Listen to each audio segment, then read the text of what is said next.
I would love to rant about this. So, for anyone who hasn't read the book, Mike is the only member of the Losers Club with really amazing parents. It's not that all the other parents are terrible like Bev's dad, but at best, they're absent. But Mike is super close to his parents, and he and his dad have this beautiful relationship. And listen, I understand. You're adapting this 1,200-page book, stuff has to go.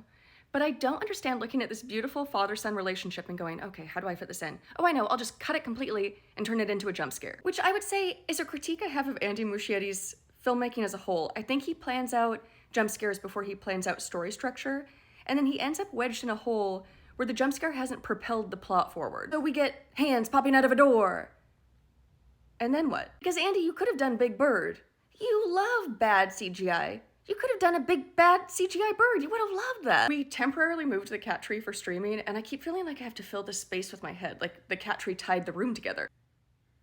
Well, turns out it was a key component of the room. A really important aspect to Mike's story is there are two farms in Derry. One's owned by Butch Bowers, a super racist guy, and one's owned by Mike's family. And Mike's family's farm is far more successful than Butch's. It baffles me to cut this element, that Will Hanlon has worked incredibly hard and has built this successful farm. Again, I understand time parameters.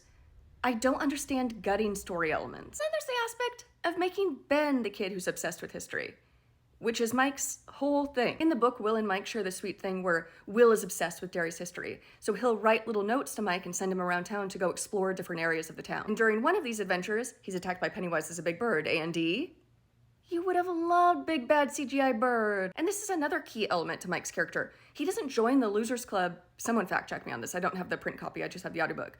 He doesn't join the Losers Club, I think, until like halfway through the book. So we spend a lot of time with Mike just on his own adventuring. You get really, really attached to him. And then in the movie, he barely gets any lines. And as an adult, Mike stays behind in Derry. He remembers the full history and everything that's happened to them as kids, and he takes care of his dad as he's dying of cancer. And as Will is dying, he tells Mike even more about just the rotten history of the town. So with the show, I love this aspect of bringing in the black spot into Calloran, but there's this issue of, you've killed off Will Hanlon. Like, where does the story go? The lack of planning ahead or seeing what makes a character important makes me nervous. And now so much has happened to Dick, wouldn't The Shining just kind of be like a weird weekend? Oh, I'm busy this Saturday. I think that kid's dad went crazy. I gotta go save him. Andy. Big CGI bird? Razor teeth? Ugh. You would have loved that.